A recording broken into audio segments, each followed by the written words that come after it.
lo primero es cuantificar los daños. Es un trabajo delicado y más nos vale ser eficientes al hacerlo, porque suele ocurrir que se sobreestiman los daños y se subestima la capacidad de recuperación de la economía. Y eso puede ser un factor que después se traduzca en resultados no tan buenos como los esperados. Así que la cuantificación de daños, precisar el tipo de solución que se va a plantear para cada tipo de infraestructura dañada, por ejemplo, puentes, carreteras, escuelas, colegios, viviendas, reasentamiento humano, canalización de ríos, defensas ribereñas, redes pluviales en las ciudades. Es una serie de trabajos, algunos que se pueden empezar inmediatamente y otros que van a tomar un poco más de tiempo en terminar incluso. Otro componente importante es que un buen plan de reconstrucción debiera tener un horizonte de años para terminarlo, digamos 3 años, 4 años, para que no nos ocurra el lamentable episodio de Pisco, donde han pasado más de 10 años del terremoto y no han concluido las obras. Así que tenemos que evitar repetir errores del pasado. Y esto es un esfuerzo nacional que hay que hacer con mucha seriedad y hay que hacerlo pronto, apenas termine la emergencia.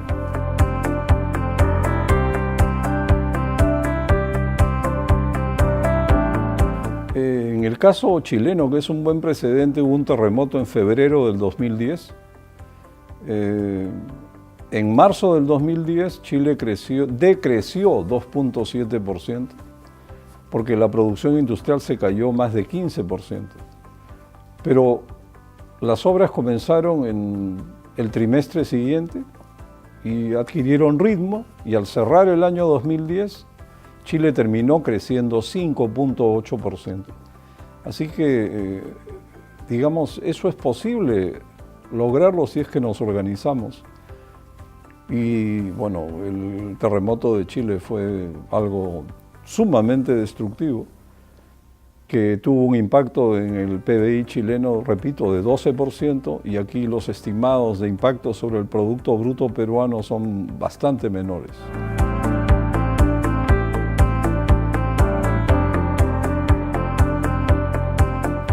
Lo fundamental es que todos colaboren con el mismo horizonte, el mismo sentido de urgencia y en el mismo tenor. Esto debe ser liderado desde el Ejecutivo. No cabe que un gobierno local o un gobierno regional o un gobierno provincial en zonas damnificadas, cualquiera sea, opten por su propio camino, su manera de hacer las cosas, o se dediquen ellos a hacer priorizaciones, cuando en realidad tiene que haber una sola batuta. Eso es bien importante, porque si no, los resultados no van a acompañar al esfuerzo que vamos a tener que hacer. Y debemos recordar que esta es una oportunidad no de solamente reponer la infraestructura dañada, sino de hacerla mucho mejor que antes, justamente para que resista eventos como estos. Los puentes no pueden simplemente reponerse tal como eran. Hay que redefinir los criterios, los estándares, los reglamentos. Y eso hay que hacerlo rápidamente. El otro tema fundamental es que las obras deben comenzar cuanto antes. El propio BCR opina que debe encontrarse una vía rápida. Si es que un expediente se va a demorar 5 meses para estar listo y después X meses para comenzar las obras, estamos fritos. Acá el tema es que las obras deben comenzar pronto, ojalá dentro de 90 días, escalonadamente, y continuar ininterrumpidamente, y para esto debe no solamente encontrarse una vía rápida apropiada, sino también flexibilizar las exigencias con un criterio de control razonable de la mano de la Contraloría, que debe participar activamente en todo momento del proceso para evitar cualquier atisbo de corrupción.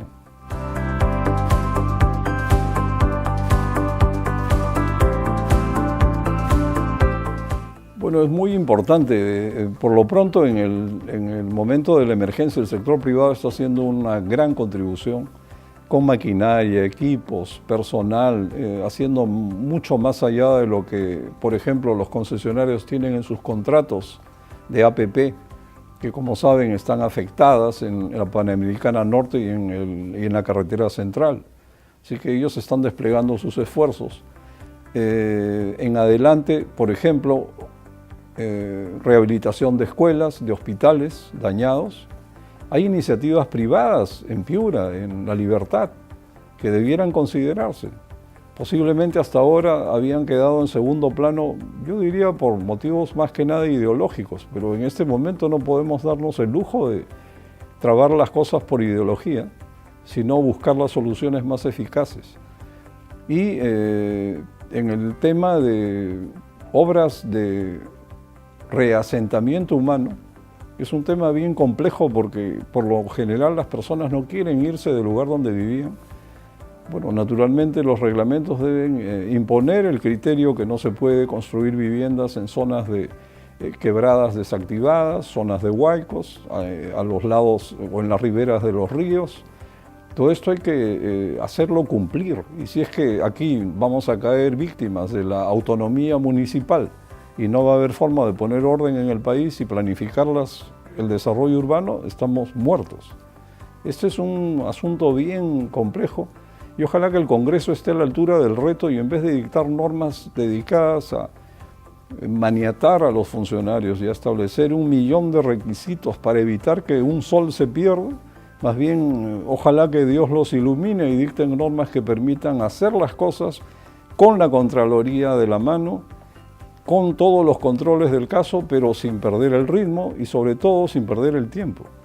Si es que en el país no logramos que las inversiones se reactiven en el segundo semestre, la economía se va a ir al tacho. Esto es vida o muerte y hay que entenderlo.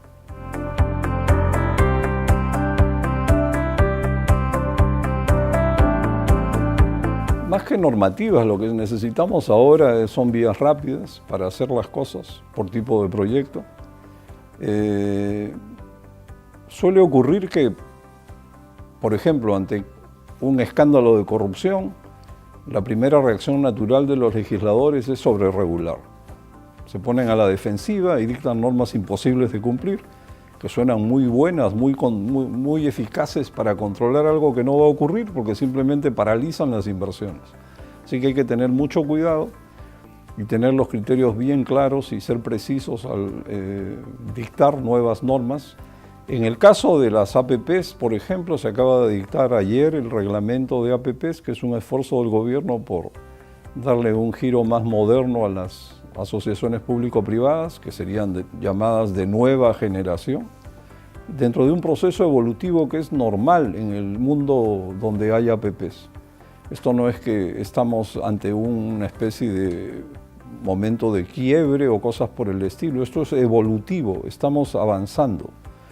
Y ojalá que el reglamento publicado, que todavía lo estamos revisando, cubra todas estas necesidades y sea también una herramienta para reactivar la economía, porque no solamente tenemos las obras de reconstrucción, sino un conjunto de asociaciones público-privadas paradas y otras que están en venta y que tampoco están moviéndose porque justamente han entrado en un proceso de revisión total.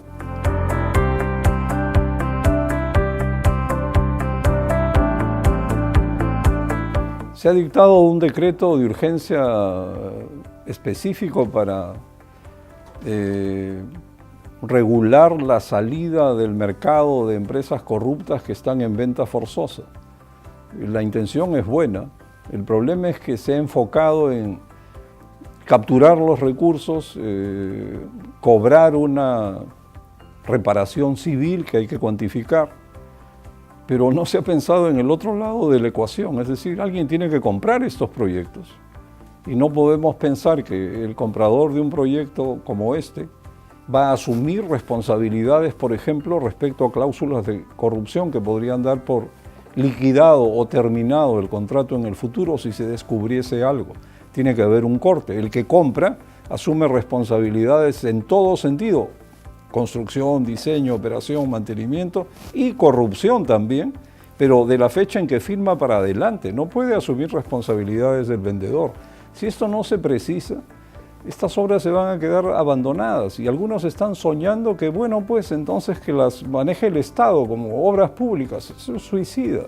Las obras públicas no caminan, menos van a hacerse con más encargos en una coyuntura donde hay tanta obra pública que hacer para la reconstrucción.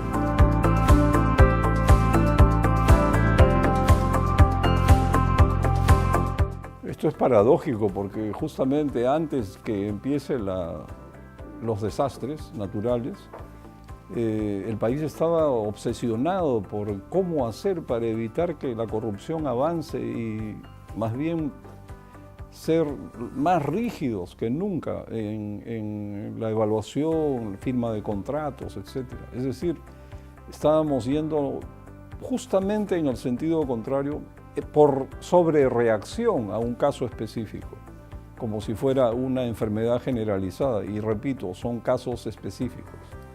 Entonces ahora es una oportunidad para no solo establecer la vía rápida, sino, por ejemplo, una vez que se decide el tipo de obra que hacer, se completa los trámites previos, se da la partida para que puedan comenzar las obras y en ese momento, a la firma del contrato, sea obra pública, APP, iniciativa privada, obras por impuestos, lo que sea, todos los permisos listos.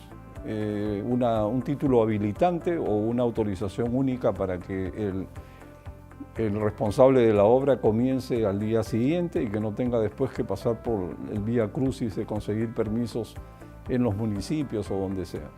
Ahora, si en esta ocasión hay gente capaz de creer en las municipalidades que van a poder hacer plata, haciendo problemas para dar permisos a ver qué les cae, bueno, eso no se debe permitir y debe ser sancionado con mucha fuerza. Así que más bien aquí lo que hay que velar es que el aparato público camine y el sector privado está listo para hacer su esfuerzo y cumplir lo que le toca hacer dentro de los contratos que se firmen.